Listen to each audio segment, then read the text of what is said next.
We're back to Tárrega with this time Oremus. So you have to bear in mind that he gets pretty high up the neck, but it's actually somewhat easier than endecha. You're starting out here in the 10th position, right?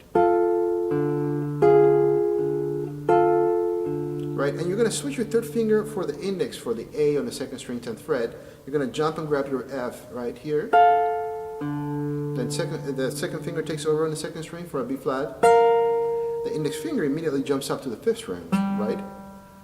And then you tuck in your fourth finger for the E, right? And then you keep on bringing your hand in. 3 and 4 are in the 10th fret for the A and D, and you're on 8th position to grab this bar, right? And it sounds kind of wrong when you're going this slow, but it is right. You're on the 3rd string and the 1st string in that bar,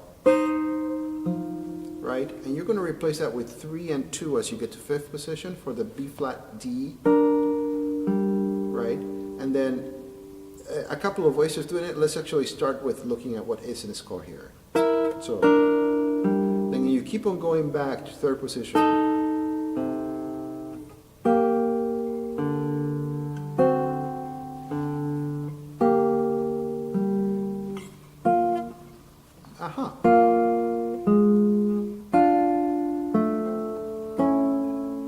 Right? So here in 3rd position, you have to jump right back to 1st position.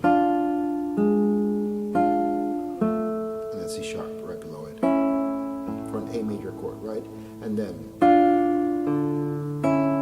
playing D minor, A major, right? It's just tonic dominant relationship. And then remembering that it's B flat, right? And F natural you have here.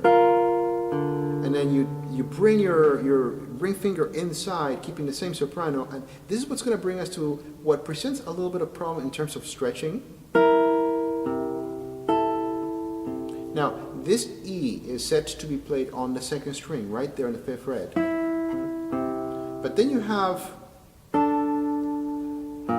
which is quite a stretch, right? Here you're on the 5th fret, on the 1st string. Here you're on the second string, 3rd fret, and here you're grabbing the B flat on the A bass, right? So which is kind of tasking, but you immediately abandon that. So I would say attempt first this fingering that is written in there, and then if that doesn't work, if that's not comfortable, let me offer an alternative. So you're coming out of here, then open 1st E string.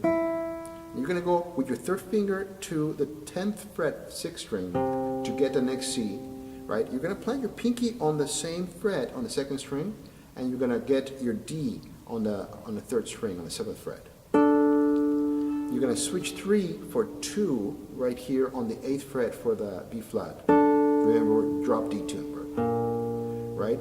Then you can let go of your pinky as you slide your index finger to the C sharp on the 6th fret 3rd string. Then back in,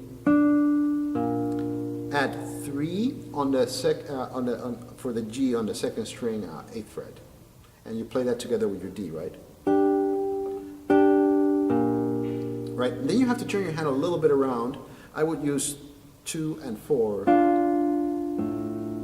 Because here comes this formation, right, which is very similar to the A minor chord, right, but in this case you're doing a D minor chord, right? So how did we get here? So we were here.